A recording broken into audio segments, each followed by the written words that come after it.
And I'm hoping it will soon be evident what pin means. Pinning everyone on the screen means.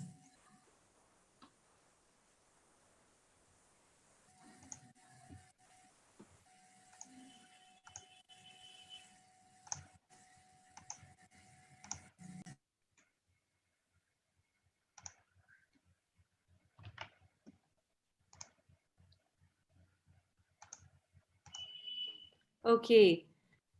Good evening, good morning, good afternoon to you, wherever you are watching this. And welcome to our roundtable discussion with young people from around the world, which we are hosting today in honor of the International Day to Eliminate Gender-Based Violence, which, as we know, is really a global issue, a global pandemic, so to speak, and one which has only gotten worse, I think, during the COVID pandemic.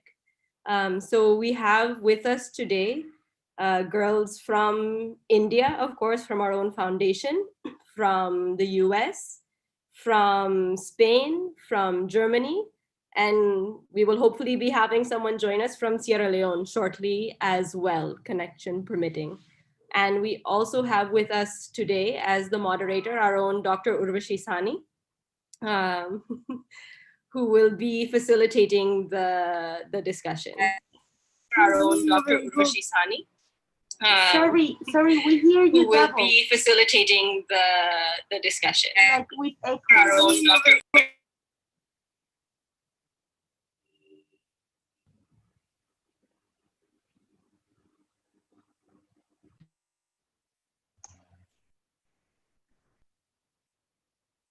Zareen, go ahead. Is it still echoing? Is there still an echo? No. Okay. Yeah. Yes. No, it's not. Is there still an echo? No. Fine. It's okay now. Okay. So I guess without further ado, since we're already starting a bit late, I would like to hand it over to Dr. Sani to continue. We'll have just, the format will be very brief. We'll try and keep this to an hour. We'll have a round of introductions. Then we'll have time for all of you to share your experiences. And at the end, we will, time permitting, have open the floor for some audience questions and participation. So. Okay. Hello, everyone, and welcome this evening to the panel discussion, to this roundtable, really, on gender-based violence. And who better to hear from than and we're looking forward to having all your voices heard so that everyone can hear what you think, and hoping for a very, very fruitful discussion going forward. I want to welcome Jyoti Rawat, who is from an alum of our Prerna School and now with Study Hall College. I want to welcome Kritika Maurya, who's an alum from our Vidyasthari School and now at the Study Hall College. Ashwati Nair from Chicago, USA. And our lovely friends, I think Angela Pons, if you raise your hand, from Spain, Teresa from Germany, and the other two lovely ladies. I don't know what your name is, but and I think Kritika, I don't see you, but you're somewhere there. All right, so we're all here today, and Shrutika, she's right here. So thank you all for joining, and thank you for everyone else who has joined to listen to this discussion. So before, I want to really, the floor is yours today. We are here to listen to you and not to me, but I'll just quickly say why this is so important. You know that, it's become so important that the UN had to declare an International Day against gender-based violence. So clearly it is something that is a global issue, which needs global attention so that we can so that it can be resolved and we can all fight against it. It takes many, many forms, and coming from India, I know that a few years ago, India was declared as one of the most dangerous places in the world to be born a girl. And if you look at the statistics, they are truly horrifying. We have about 87 rapes a day. We have 500,000 girls not allowed to be born due to sex selective abortion because there's such a strong male preference. And I can just carry on high rates of domestic violence, very high rates of child marriage, which is really girl slavery, which is a violence of such a deep and strong kind. So this, and then of course there are the transgender people. It's not just in the binary who aren't even recognized as though they exist. We have a law now that gives them some rights. But at the same time, their lives are way more violent than we can even imagine. We're starting right at home and then going on with very little livelihood opportunities and receiving nothing but insult, shame, and ridicule wherever they go. So given that it's such an endemic, systemic problem, it really needs, first of all, for us to understand the deep structures that construct the problem, then to see how it manifests itself. And then going forward, thinking of how we might collectively do something to resolve the issue. So I'm going to invite you all, one by one, first of all, to just take 2 or 3 minutes to introduce yourself and tell us a little. We have an international panel here. You're coming from five different countries right now. So it would, to tell us how gender-based violence manifests itself in your country. And first tell us about yourself, who you are, and why you're interested in this, why this issue affects you, and why you came today to talk about it. What do you feel about it? And also tell us how it manifests itself in your country or in your society. So who would like to go first? Ashwati, can we start with you? Yeah, sure. Hello, everyone, whatever time it is in your world.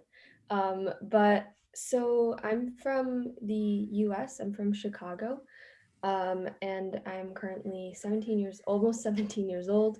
And the reason that I'm here today is because I see this gender-based violence, specifically that of against women, as it is the majority of cases, as an incredibly important and vital topic that needs to be discussed more often.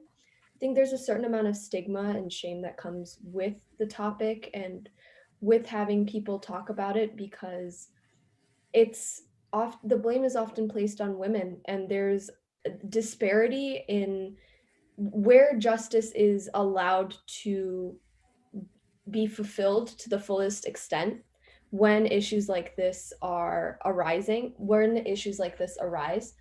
And I think that it's incredibly important that we address it on a more global level, that like we are today. I'm so incredibly grateful for this opportunity to be talking to people around the world, because, I think that one thing that, if anything, connects us all is this isn't a single country's problem. This isn't just India's problem, Spain's problem, Germany's problem, the US's problem. It's a collective issue, and just saying that one country or one town or one city can take care of it is not enough. We really have to attack it on a global level and set standards for how is it that we're going to educate people that this is a very real thing.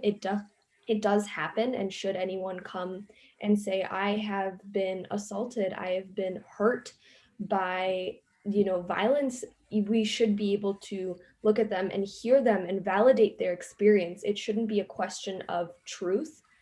And I think that these kind of panels and these kind of discussions are very helpful and will prove to be it just proves that there is good coming and we are capable of changing what already is. And I'm very much looking forward to doing that. So thank you for having me. Thank you, Ashwati. Thank you. Shrutika, would you like to tell us a little about who you are, and also how gender-based violence, how do you see it in your own society? You come from a rural setting, so maybe you'd like to talk a little about that. You can speak in English or Hindi, whichever works for you. And don't worry. Yeah. Am I audible, Auntie? Yes, you are. Perfect. Hello, everyone. I'm Shrutika Maurya from Chef Unit and also from India. So, in my society, I see that it's Um, it's like any act, like it's a lot of physically and sexually and psychologically that we are suffering, and it harms our life. So, and especially there are many communities and many. Peter, you're muted. You're muted. Sanya, you're muted. Ah, good, good. It's open now. Go ahead. Go ahead. Go ahead. Ah. Okay, like they're like in urban areas, the women are poor, and like there are also boys who are suffering from this.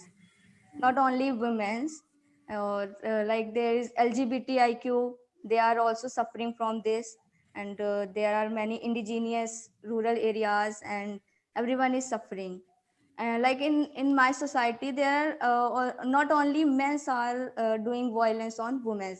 There are women are also doing violence on women.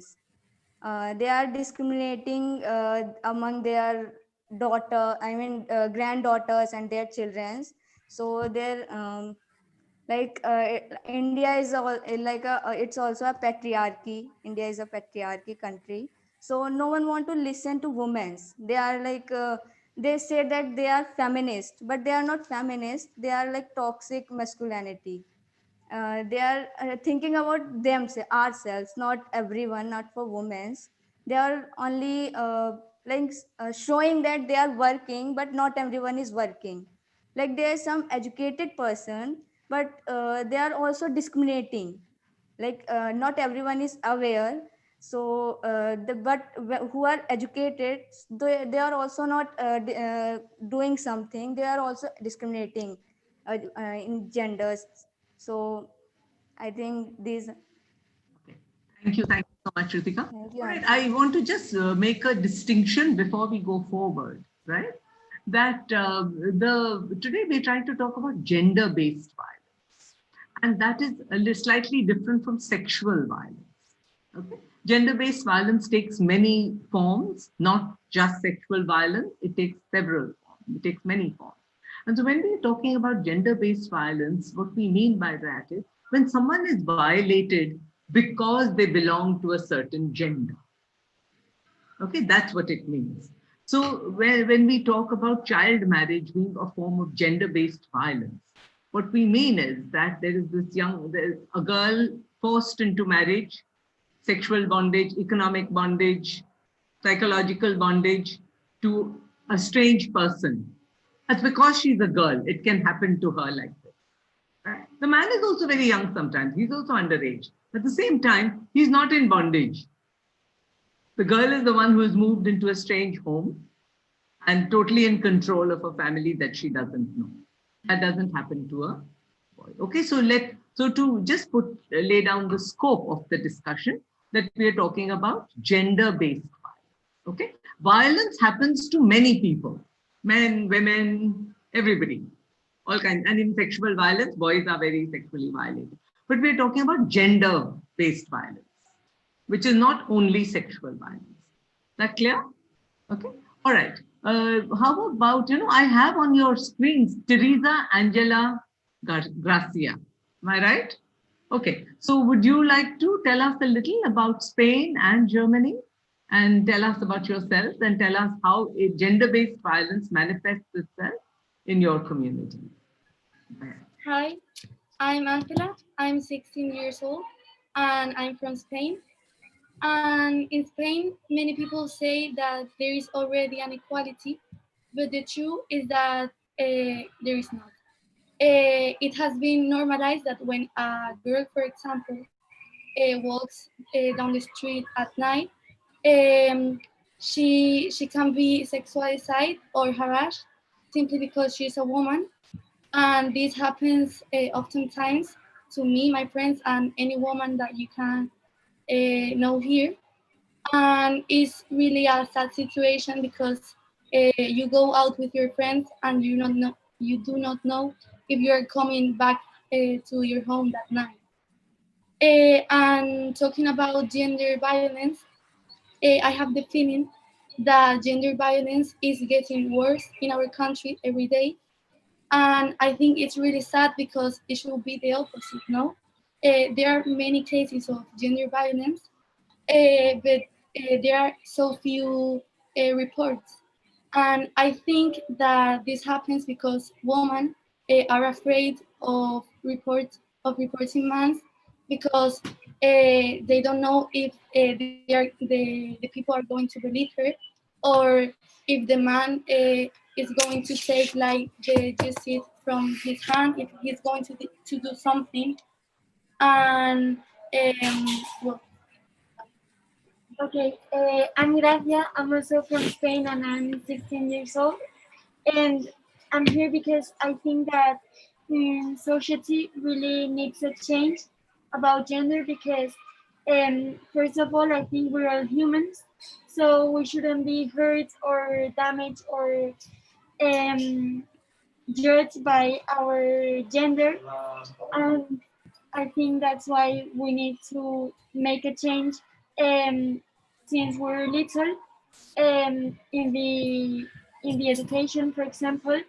We need to teach little boys to to treat in a good way to girls, and don't tell the girls that, for example, here in Spain is very normal to say that when a boy hurts you or like is annoying you, it's because he likes you, and we shouldn't normalize that because that's like making the girl think since they're since she's little that that's a normal situation, and I don't think that's a normal situation. Okay, thank you. And Teresa? Yeah. So my name is Teresa. I'm 16 years old and I'm from Germany. I'm doing right now an exchange year in Spain for 1 year. So I would say I have the both comparison, and I will also talk about what I noticed when I came in Spain and that there was a difference. In Germany, we definitely have gender-based violence, but I must say that we're probably living in Germany the privilege that it's definitely not as bad in a way than in other countries. But still, I feel like, especially in Germany, there are cases that are not getting recognized, or like little things, for example, like shouting on the streets, are not getting noticed because it's not a big deal. And that's what I personally think is one of the most important, that we're talking about the small cases which are not important. And first, when like they're building up and something big happens, it's first when we recognize it. And that's especially while we are normalizing these things which makes us unbelievable uncomfortable. And that's especially also what I've noticed here in Spain. When I came in Spain, I've noticed how men started yelling at me at streets or like whistling me behind, and it put myself in such an uncomfortable position. And I feel like you're not in a position to do anything about it because you feel like you're not getting recognized by people or not getting taken seriously, because it happens to every woman. And you're like, am I just normal? I mean, is that what should happen to me? And that's absolutely not the case. It's not normal, but we're scared of talking about it because man thinks it's normal and it should be like that, which is not true. And if we're, for example, taking the situation right now with Corona, I feel like it's getting even worse because people are at home and they don't know how to help themselves. And especially with gender-based violence, it's a lot in relationship, in family, with close persons, that you're scared to tell somebody else because you were so close with them. So I feel like that's definitely a thing we should talk about, and we need to talk about, even though it's not the same as 50 years ago, but it's still there and it's still a huge thing and we still didn't get over it. Thank you so much, Teresa. And I do agree that Germany and parts of Europe, and especially the Scandinavian countries, Northern Europe, they do, by the way, by many indicators, they seem to be doing better on indicators of gender equality, right? So I know what you're saying. At the same time, there might be insidious ones that weren't working. So was that, am I talking to Teresa or Grazia? It's very hard because the three of you together, I don't know which one is which, but the person who just spoke, who was that? That's me, Teresa. Okay. Okay. So Jyoti, let's hear from you about Jyoti comes from Lucknow, and so she lives in an urban area. So let's hear your experience. Yes, Jyoti. Good evening everyone, मेरा नाम ज्योति है और मैं study hall college से हूँ। मैं इस panel में क्यों आई, इसके लिए मैं ये रीजन देना चाहूंगी क्योंकि ये मैंने पर्सनली एक्सपीरियंस किया है अपनी फैमिली में, and even I have face that thing with me कि लोग मुझे डिस्क्रिमिनेट करते थे। मेरे फैमिली में सब मुझे ये एडवाइस देते थे कि जो ट्रेडिशनल प्रैक्टिसेस हैं जो हम मुझे पेन देती हैं वो आप करिए। क्यों? क्योंकि आप एक लड़की हैं। तो मैंने जब डिसएग्री किया तो उनको ये नहीं था कि अगर आप लड़की हो तो आप ये करोगे ही करोगे, this is your duty because you have to look beautiful as a girl. तो आपको हर वो चीज करनी पड़ेगी जो एक लड़की को सुंदर बनाता है या फिर एक लड़की को सभ्य स्त्री बनाता है। और मैंने अपने भाइयों को एक मिनट मैं ट्रांसलेट कर दूं। Okay, so Jyoti says that I come from a society where she says I'm interested in this because I faced it myself. And I can also raise my hands in that I faced it too. I think all of us have in some form or the other. And she was saying, she was describing the form. She was saying, you know, your society discriminates against you just because you're a girl. And you're taught that there is a certain way to be. If you're a girl, then this is the way, these are the rules you have to follow. This is what you should be. You should look pretty, you know, for the male gaze. And whether you want to or not, they want to put you in a certain mold because you're a girl. And I've definitely faced that. Jyoti bol. Jyoti aage. Okay. मैंने अपने घर पे भी देखा अपने भाई को कि अगर उसको पेन हो रहा है तो उसको बोला जाता था कि आप रो नहीं सकते क्योंकि आप एक लड़के हो, मर्द को कभी दर्द नहीं होता। वो वाला कॉन्सेप्ट मेरे भाई को सिखाया जा रहा था। तो मैंने उनसे बोला कि वो भी एक इंसान है, अगर उसको पेन हो रहा है तो रोने दीजिए उसको। पर उनका जो वो बोल रहे थे कि नहीं वो रो नहीं सकता, क्यों? मर्द की आंखों में आंसू अच्छे नहीं लगते। तो मैंने कहा there is nothing like that, अगर उसको पेन है तो वो रो सकता है। तो किसी जेंडर के बेस पे अगर हम इमोशंस को डिफरेंशिएट करें कि आप लड़की हो तो आपको ऐसे बिहेव करना चाहिए, आप रो सकते हो, आप लड़के हो तो आप रो नहीं सकते, दिस इज समथिंग रॉन्ग जो मुझे पसंद नहीं है। और शायद इसीलिए मैं इस पैनल में पार्टिसिपेट कर रही हूँ ताकि मैं अपने व्यूज शेयर कर सकूं।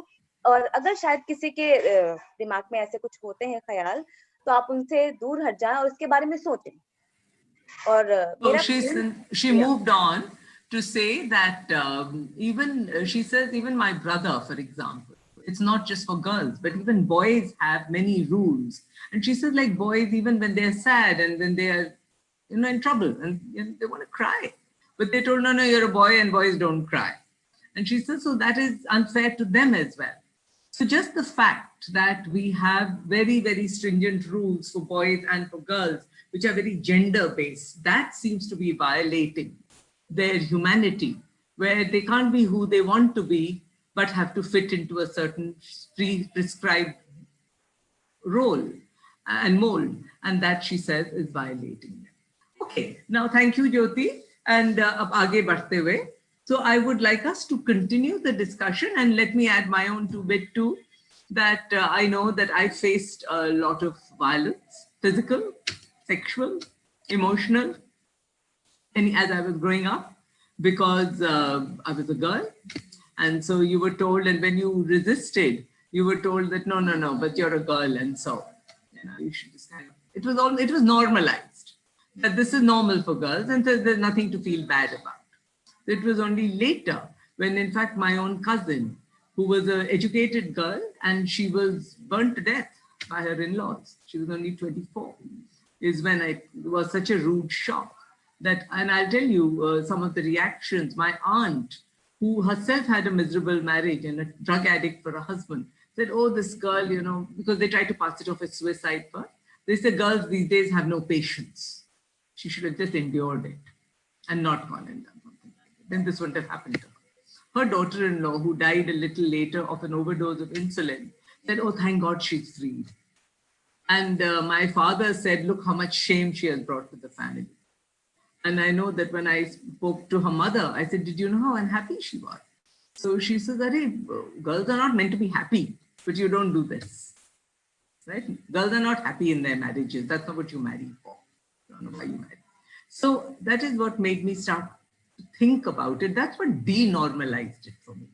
And it started the process of denormalizing, but it took such a huge tragedy and such a dreadful shock for me to reflect and think of how I'd been violated so many years sexually too, by family.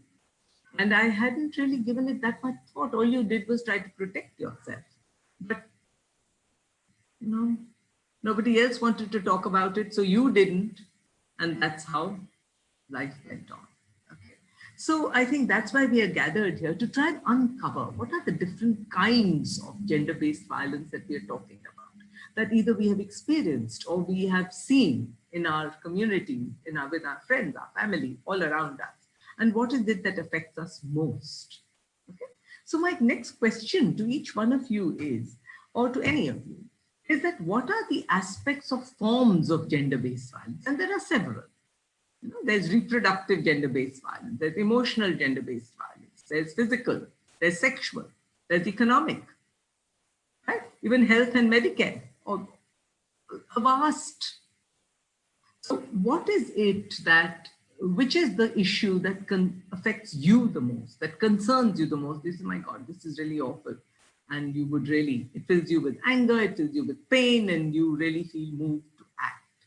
So who would like to take a stab? Ashwati?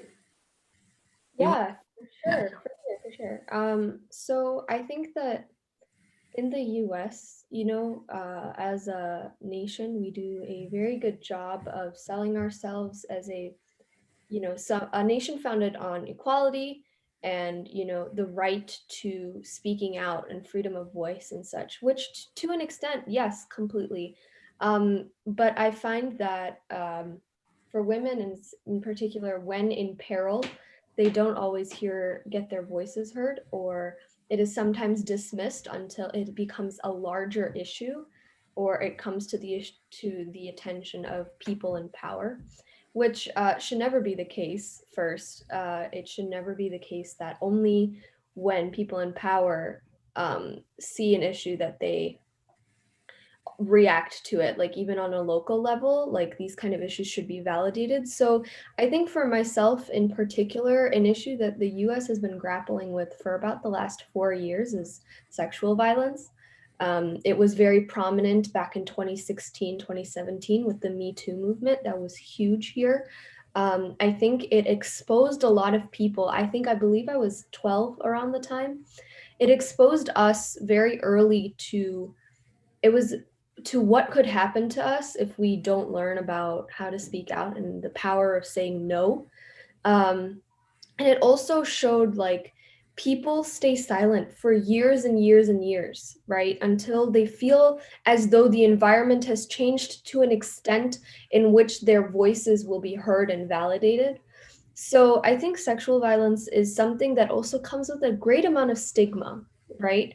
Because the idea of anything shameful happening to a woman, they ask like, why didn't you stop it?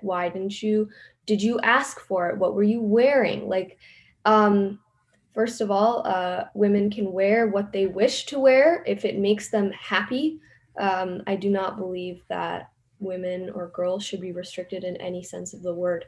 But the amount of blame that is placed on the victim is disproportionate to the act in and of itself, which is why I think that if I were to get extremely upset and angry, which I am, about any of these violences, I think it would have to be gender-based violence in the form of sexual violence. Yeah. Thank you. Yes, I know what you're saying. And in fact, this blame the victim is very common, that always that saying, what were you wearing? What did you do to invite it? Why were you there? Why were you alone? Why did you go out? Those kinds of questions without asking that, why do men have the right? Why do men have the right to do this? Right. And it's kind of funny because and the whole culture of silence and shame that shrouds this. Adds to it, right? Yeah, it completely does. It's very debilitating for people because some people will never talk about it. It comes to the point where some people will never say what they've been through for fear of how people will respond to it. So I think that not only do we have to educate, I believe Gracia said this earlier, not only do we have to educate boys about, how wrong this is. It's so incredibly morally, ethically wrong. But also I find it interesting that often when women are in power or women get the ability to be leaders, people say that they're fickle because their emotions are, they're on hormones and they feel too many emotions. And then when you say their will is not there, and then you get men and they say they can't control it. They can't control it when they see a woman walking on the street and looking beautiful. Like, it's the hypocrisy and the patriarchal thought and system that we have set behind gender-based violence is also a huge factor as to why it persists today and why there is no concrete way to face it while giving credibility and validity to women and victims. You're muted, Doctor. Sania is not allowing me to, now she has. Okay. Yes, Ashwati, fully in agreement with that. So tell me, would some from our guests from Spain? So Angela, would you like to, what form of gender-based violence really bothers you? Okay, I'm gonna start, okay? Sure. Okay, as she said before, I think that the worst issue is the one of sexual, because because if, I mean, girls don't can't live lockdown because, or they cannot private themselves by wearing this or that, because men could feel provocated about by us, because it's not my fault that when I'm wearing something, or a small skirt or a top or whatever, a man sees me with eyes that like feel themselves provoked, because I can wear whatever I want, and I cannot be always pay attention to. For example, my parents tell me that when I go out at night, I cannot wear skirts or something like that, because it's true that I have like more danger if I wear those, because men feel like they want me better. But I think that we should change that from the beginning, and like get out of the role of the gender roles, and change the education, so we don't feel like that when we see a pretty woman or like that. Right. Yeah, go ahead. I completely agree with Gracia, and the problem is that that can happen at any age. You know, like sexual violence can happen to a girl of my age and a woman of 40 years, because you do not know when it's going to happen and who is going to suffer that. And I think a problem is the things that the society has taught to us. I mean, for example, 1 month ago, I saw on the news that a notice that said that on TikTok there were a lot of girls that was sexualized because of the clothes that they were wearing when they were on TikTok. And I think that the problem is that the news are telling us that that is not normal, that we cannot wear a dress if we want for a video, and that is they are telling to men and to women, but more to men, that it's normal that they sexualize a woman if they want, because of the clothes she wears. Okay. So, Kritika, are you there? Yes, auntie. Okay. So, Shrutika, sorry. So, Shrutika, can you I can't see you, but do you want to? Yes, auntie. What part of gender-based violence concerns you most? Go ahead. Aunty like मेरी society में मैंने देखा है तो यहाँ पे हम लोग का कोई भी प्रेग्नेंट होता है मैन लेडीज कोई भी प्रेग्नेंट है तो पहले से ही फैमिली एक्सपेक्ट करने लगती है कि बॉय हो वो पहले से ही एक्सपेक्ट कर रहे हैं कि बॉय हो और उसकी वजह से चेक भी करवाते हैं अगर गर्ल होती तो वहीं पे उसको वॉर्म में ही मरवा देते हैं अबॉर्शन करवा देते हैं तो ऐसे बहुत सारे बच्चे हैं कई बार ऐसा होता है कि चेकअप गलत भी हो जाता है तो उसकी वजह से कई बच्चे की डेथ हो जाती है उनको मार दिया जाता है सेकेंड थिंग ये है कि हम लोग के स्ट्रीट पे चलते हुए भी उनका हैरेसमेंट हो रहा है उनको टीज कर रहे हैं उनको जज कर रहे हैं कमेंट्स कर रहे हैं लाइक बॉयज होते हैं तो ये सब भी चीज़ें बहुत ज़्यादा कंसर्न करती हैं और अगर हमें गर्ल हुई तो अबॉर्शन करवा दिया उनको जबरदस्ती रिलेशनशिप में लेके आ रहे हैं सेक्स कर रहे हैं ये सब चीज़ें होती हैं जो उनको अनवांटेड वो नहीं चाहती हैं बट फिर भी उनके साथ हो रहा है So let me translate. What Shrutika is saying, what concerns her is that this huge male preference in our society. And I know I have two daughters, so I know when my second pair, when the first one was born, they said, oh, never mind, next time it will be a boy. When the second one was born, I remember the huge stress because I said, God, if I don't have a son, I'll disappoint everyone. And then I had a daughter. And so everyone was almost mourning and lamenting that, oh. So I know what you're saying. And so she says that that is so terrible. And lots of women are, they're forced to go in through these sex selection tests. It's a sex test. And when they find out it's a girl, then they abort. They're forced to abort the child, even if they don't want to. So the fact that these girls have no control over their bodies and no control over who they can have, and that girls aren't even allowed to be born is a huge problem for her. And she also spoke like some of you did, like I think Grace and Angela were talking about the way boys think that it's okay to stare at girls, to sexually do catcalling out on the streets. They call it eve teasing here, but sexual harassment on streets. It's normalized. It's something that we all expect. We've all suffered of every generation. And of course, the very extreme form of it is rape.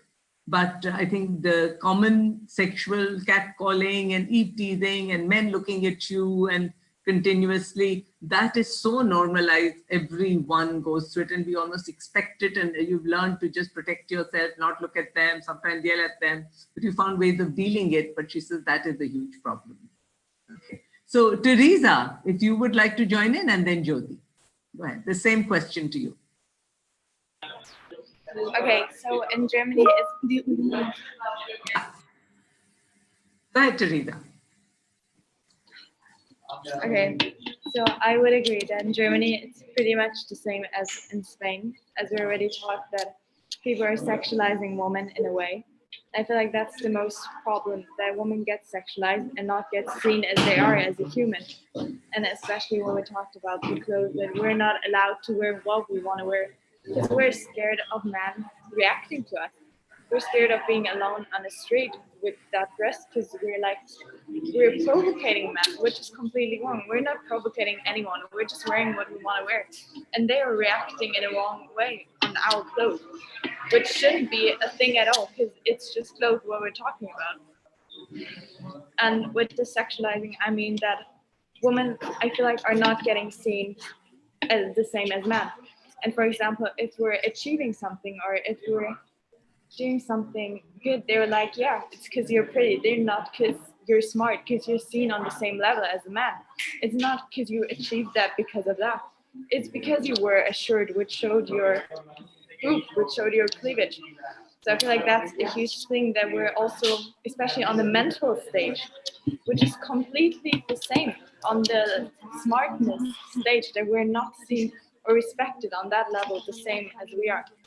Also physically, of course, we're definitely physically seen different and behave different, but especially what I'm getting really annoyed about is when they're not seen as a human. If we're, for example, achieving something, it's the same level as man. Why should he get the job if I can do it the same way? And that's something what personally makes me really angry and really not understanding. Yeah. So I think Jyoti had also mentioned that, right from childhood, girls are expected to be pretty. And that's supposed to be their biggest attribute, never mind anything else, but you must be pretty. And so that what you said about being sexualized and almost everything else being subordinated to their sexuality. And so if you're a woman, then everything gets defined by that. They sexualize you and then they define you with that. And so that your intelligence, you're being a human, you're being a compassionate person comes second. But being pretty and being a body, you're seen as a body, which angers us all. Jyoti, beta, what would you like to say? And then I'm going to open it out to the general audience to make comments, to ask questions of our panelists. We'll just take it. The floor will be yours after this. Okay. Yes, Jyoti, beta, आप क्या बोल?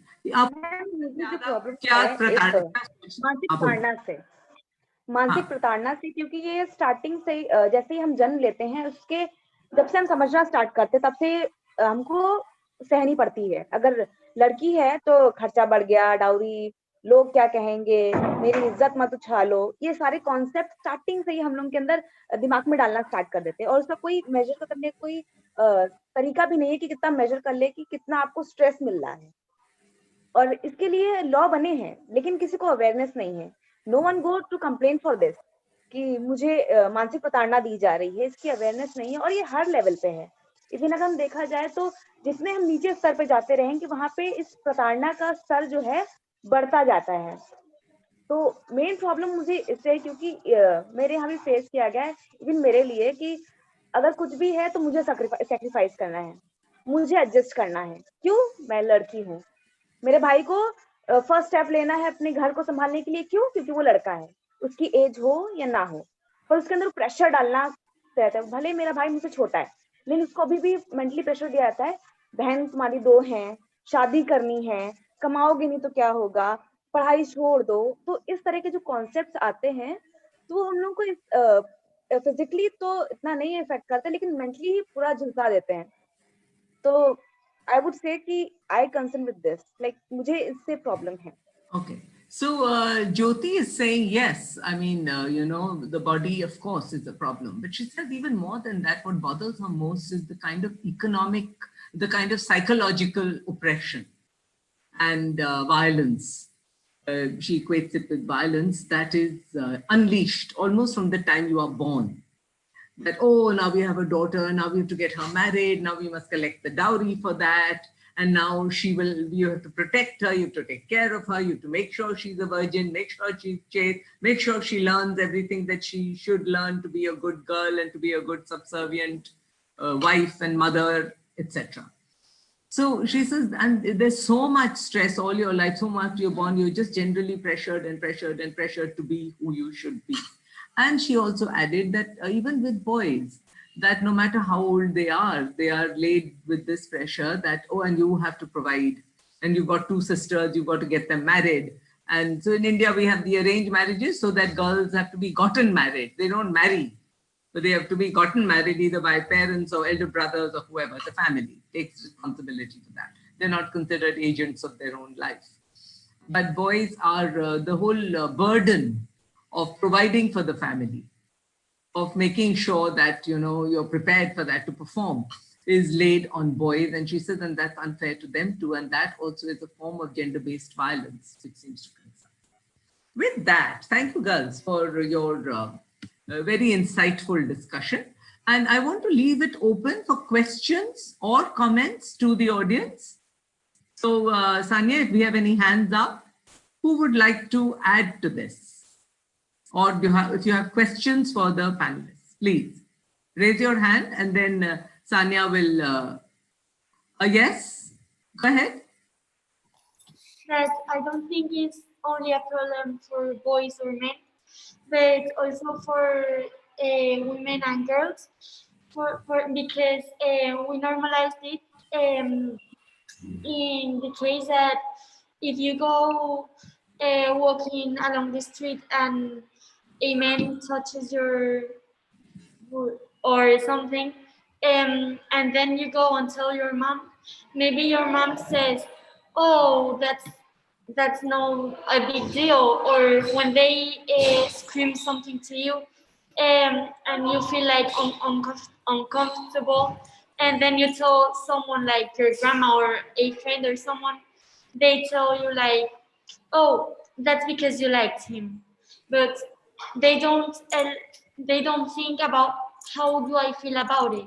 They just say that, okay, you might like him or something, and I don't think that that's a good situation. Okay, okay, thank you. Shuparna, I think you're saying something. Why don't you talk to the whole, make your comment to the whole group? Auntie, I believe. Shuparna, go ahead. Yes, Auntie, I was just saying that gender discrimination is very subtle. It's very subtly, and we somehow get used to it. Right from the birth of a child, especially in my country, I have seen that there is a difference that is there between, that exists between a girl and a boy and how they are treated at home. All the slang languages are directed towards the females. Then you will find that there's so many others. It's very subtle. The language that is used, everything is very subtle, which points towards gender discrimination. And we have somehow come to accept it. Because it is a part of, it has become a part of our life, many people do not even realize that it exists. That's the problem that we have. Yeah. Thank you. Everybody is, thank you for that, Shuparna. That's exactly, I think the others are also saying, our panelists have said, it's the normalization of it and the acceptance that, so, I mean, and that's what happens and say, well, it's not a big deal, which is why gender-based violence continues, because neither the law, nor the judiciary, nor the police department, nor society is really giving it the kind of serious attention that it needs. And we are grateful to the UN that they've come up with this day, so that literally in all the newspapers today, there was an article about it and all the print media is talking about it, and you need more people talking. I think we have a question from the audience. Anand, go ahead, ask your question. I would like to thank the panel. Everybody spoke really well, and I'm really humbled to hear all your experience. I have a quick question. I will say this in Hindi and English as well. So while I'm speaking from a male perspective, that while many of us understand many of the things that you mentioned, I was wondering if there are one or two male supporters or stories or incidents that you could share, so that all the male members who are listening to this conversation, all the men and all the boys could use that as a role model or something, how they should react in any particular situation in which you felt a male reacted in a way that they should have, any kind of behavior. And I would repeat that in Hindi as well, कि अगर कभी ऐसा लगा हो कि किसी आपके आसपास लड़के ने या किसी मर्द ने ऐसा रिएक्ट किया जैसे सबको करना चाहिए, ऐसा कोई इंसिडेंट याद आए, ताकि जो बाकी के लड़के जुड़े हैं उनके लिए भी एक रोल मॉडल की तरह वो पता चले कि किस तरह का व्यवहार करना होता है.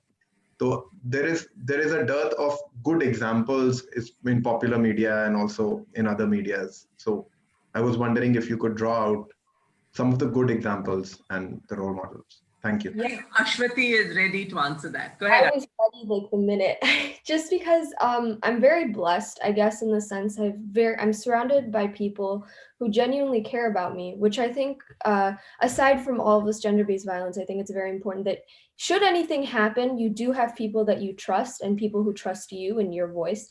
But I think something that we haven't addressed yet is the idea harassment has now reached it's not only happening in person anymore, it's happening online as well, which is a whole different kind of monster that I had not had to deal with until very recently.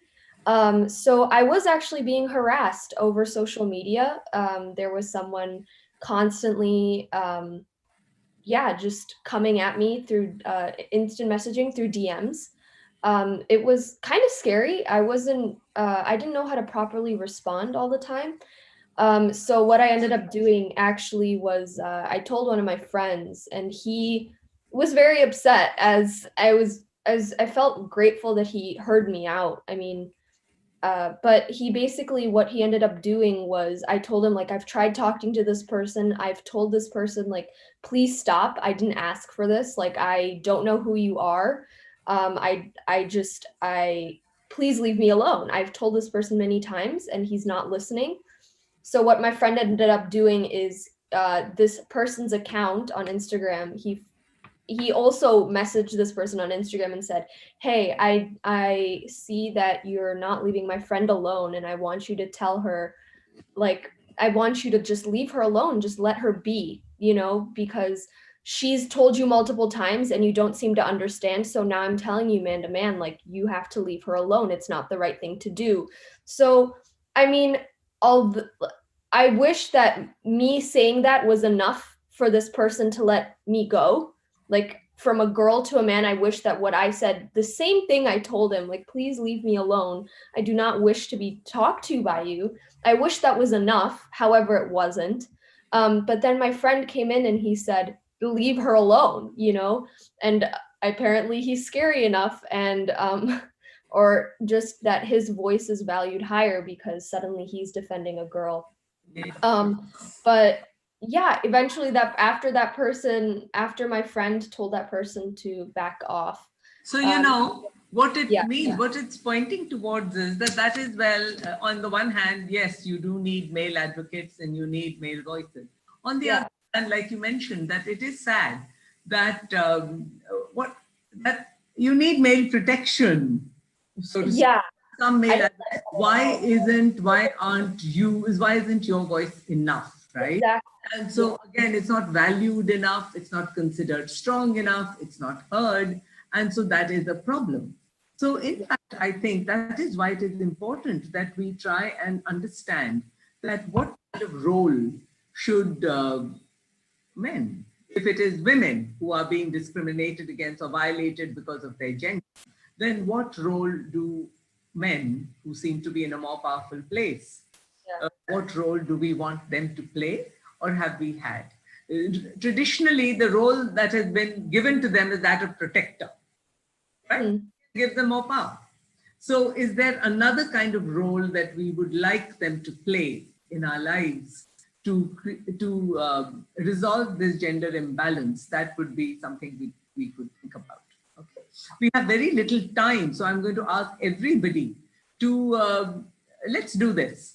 As the last round, how about everyone give us just 1 minute, a message that you want to give to the people out there, to the boys and men out there, to say that what can we all do to stem the tide of this gender-based violence?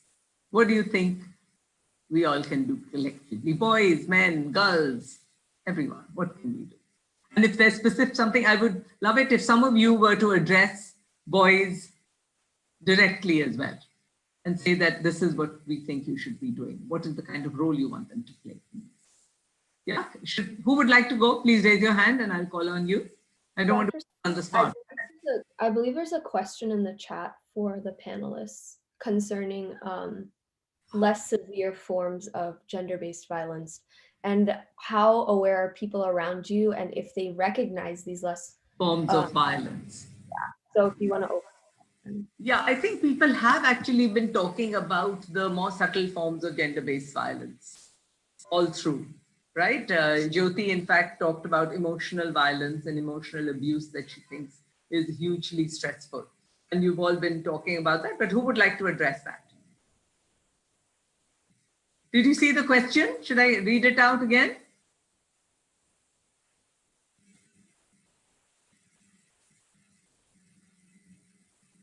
Generally, we often recognize the more severe form and neglect the less severe forms, which sometimes lead to more, which sometimes then it rolls up, you know, it just kind of becomes very drastic.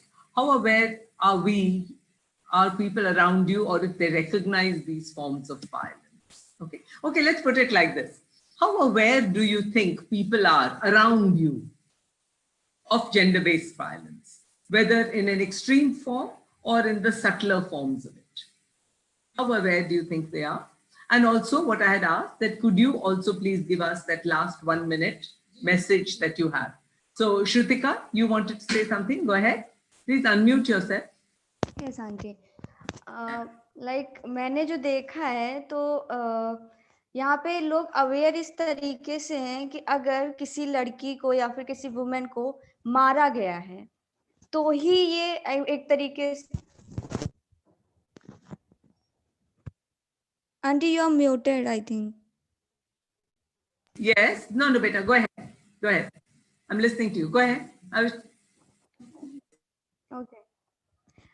लेकिन जिस तरीके से एक लड़की को मारा गया है या फिर किसी औरत को घर पे मारा गया है, तभी लोग अवेयर होते हैं कि हाँ एक वायलेंस है.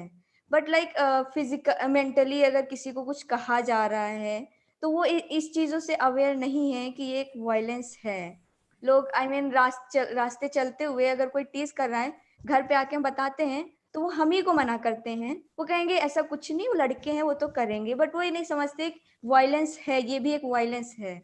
तो इस तरीके से हो सकता है. एंड सेकेंड थिंग, हम लोगों को एजुकेट करके जितना हो सके हम लोगों से इस बारे में बात करें, उनको इस बारे में समझाएं, एजुकेशन दें. हम लोग की जो जनरेशन अब आगे आएगी और इस टाइम जो चल रही है उससे हम इस बारे में बात करें और उनको इस बारे में समझाएं, तो आई थिंक ये सब चीजें कम हो सकती हैं. Yes, I definitely agree. Thank you, Shrutika. Jyoti, let me translate. Sorry, I forgot that my role is also to translate. Okay, so what Shrutika was saying is that the subtler forms just get normalized. So, in fact, even for example, when we face harassment out on the streets, boys calling out to us, teasing us, everyone says, okay, just take care of yourself, and they don't really want to make a big deal out of it. In fact, even the drastic ones, sometimes they don't want to make a big deal out of it because of the shame factor that we spoke about. And she's saying there isn't any awareness of the subtler forms because that is just so normalized that people say, well, if you're a girl, that is just comes with the territory, so you should just take care of yourself. All right. And so she said that in her, the message that she had was that we really need to talk about these things much more and lift the layers from the subtle forms of gender-based violence also. Right? Okay. Thank you, Shrutika. Jyoti, आप कह रहे थे? Yes, ma'am Shrutika की बात में मैं add करना चाहूंगी कि मेरे सोसाइटी में भी सेम चीज है कि जब तक आपको मारा गया है तभी आपकी कंप्लेन लिखी जाएगी. पुलिस में भी अगर आप जाते हैं तभी बोला जाएगा कि हाँ मारपीट हुई है, चोट दिखाएं. अगर चोट है तो आपको एक वायलेंस की कैटेगरी में रखा जाएगा. अदरवाइज आपको समझाया जाएगा, अरे ठीक है ये तो नॉर्मल बात है ना. इससे भी हमने स्टार्टिंग में डिस्कस किया था कि हम उस हैबिट में आ गए, हमारे साथ वो चीज होती रह रही है तो हम लोग लगता है ये नॉर्मल है हमारे लिए, ये तो होता ही है. अगर हमको कोई पेन चुभ रही है रोज भी तो हमारे लिए वो हैबिट हो गई है कि हाँ ठीक है चुभती रहती है वो तो. पर चीज ये है कि अगर हम इसके लिए आवाज उठाते हैं, अगर हम किसी से कंप्लेन करते हैं कि मेरे साथ ऐसा हुआ है, मैं ये करना चाह रही थी पर मुझे करने नहीं दिया गया. सपोज कीजिए गर्ल है, वो बेली डांस करना चाह रहे हैं तो फैमिली अलाउ नहीं कर रही है, तो अगर वो बोलते हैं तो कहेंगे ऐसा नहीं है, मर्द ऐसा नहीं करते, अपने पापा को देखा है कभी किया उन्होंने. अगर सेम चीज हम औरतों पे लेते हैं कि अगर औरतें कोई अपनी आवाज उठाती हैं, कोई क्वेश्चन कर लेती हैं, आप अनोखी नहीं है, आपकी मम्मी दादी परदादी सब ऐसे करते आ रहे हैं, तो आप कैसे एक्सपेक्ट कर सकते हो. तो हमको पिछले पीढ़ियों के एग्जाम्पल्स दिए जाते हैं कि आप समझें, खुद ही आप एडजस्ट करें उन बातों को, समझो और शांत हो जाएं. हाँ, तो बेटा what is your message to people? आप क्या उनको?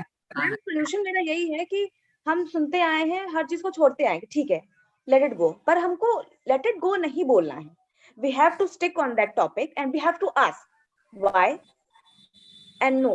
We have to learn to say no, right? तो द एक्चुअल मैसेज अगर हम नो करना सीखेंगे तो इंसान सुनेगा कि आपने ना क्यों कहा. Okay. Yeah. So what Jyoti said was, she said that, it's become what has happened is it's become so normalized and people have just silenced you so much that even if that pin is pricking you every day, you just don't, that you're not supposed to cry out, and so you don't. And so because it becomes normalized, everyone tells you, that's why it gets perpetuated and it keeps happening. So we really have to raise our voice and says, hey, stop this. and learn to protest against it and push back, which we haven't been doing because it's normalized. And because the message around you, from your family, that's the kind, there's so little awareness, in fact. And it is normalized so much that it's not even an issue. It's not even an issue. And even the more violent forms of it sometimes. And I know that for a case, we had that in Prerna just today, I heard. That there was this girl, it happened a little while ago, but she was, there was an attempt to rape her. And because she had a sickle, she was in her field, she was able to attack the man, and so she saved herself. So when they went to the police said, but you know, you weren't raped.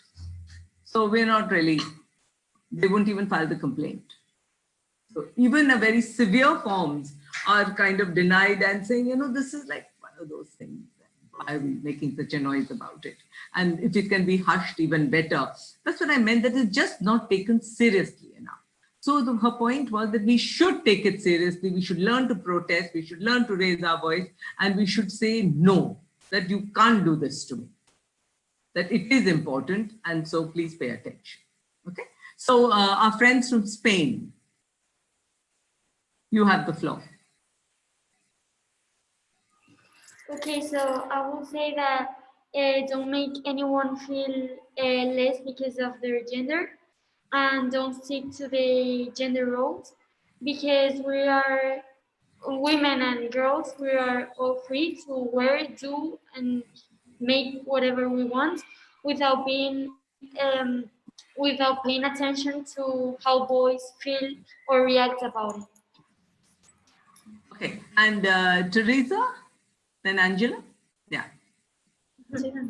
I would agree. I would say before you make any assumptions about someone or about their gender, think about it and think about what it's doing with their mind. And before you're whistling at someone at the street, like, think about yourself if you would want it to be in that position. And just because we are different genders, if it's that way we should treat each other. And I feel like especially for women, don't be scared to raise your voice. And if gender violence happens to you, don't be scared to speak to your mom, speak to your friend, because it's normal and it happens. And that's why it is so important to speak about it, so we can change it, because we're not able to change it if we're staying silent. So don't be afraid and don't be ashamed to speak about it. And there will always be someone listening. And Angela or Gracie, one of you hasn't spoken. Yes. I'm so sorry. So I'm. Yeah, go ahead. Yeah, I'm very fast. Okay. It's true we have a problem, but we still can change it. And I think that we have to start from the bottom. There are lots of details that men do not realize that can change. For example, when a woman is cooking, he can help. And I think that if we are changing these details, we can change this in a future. Thank you. I think Arman wanted to say something, or he had a question, and I'm just going to ask you to make a quick comment if you have, because then I want to wrap up. I don't see him there anymore though. He had raised his hand and I don't see him. So he's lost his chance. Okay, too bad. Next time. So, okay. So I want to first of all, thank you all. We've run through our hour and we've gone 15 minutes over, though we did start late, but so you can see it was a very engaging conversation. Thank you so much. And I think you all made the point that gender-based violence has been so normalized that, and especially the less severe forms of it. And our girls from India said that even the severe forms of it are almost that the gender rule is just let it go. It's not so important. It's not considered important. It's not taken seriously enough. And for that, what we need, all of us, is to make it an issue, bring serious attention to it, learn to protest, make sure that our voice is heard, maybe right. In fact, we have a very large India's Daughters campaign that we launch every year. And this year, our call is to boys, asking boys and men how they will change, what will they do to make the world a safer, more hospitable place for its daughters, right? What will the sons do? Because we live here together, and the goal is to live in peace and in love together. We all want to be in love. We want to love our boys and we want them to love us, right? But how do we do that? How do we do that? How should we live in a world where we can all treat each other with respect each other's humanity? Of course, we are bodies, but how does the body find its proper place, a place of respect in our whole persona, in who we are, both boys and girls? And how do we manage to build a more equitable, more peaceful world together? Right? So with that, I think there's something somebody's saying in the chat. It's very long, and I'm going to let it go for the time being. And I want to thank you all. Thank all the participants. Thank everyone. Thank our panelists especially for taking the time. All our friends from Spain, Germany, and the US. Thank you for coming. And let's all honor this day. Let's honor each other. And let's work together to build a world that is more loving, more peaceful, where we can all coexist with respect and with our humanity and our dignity. Thank you very much. Bye-bye. Thank you. Thank you, Auntie. Thank you for having us.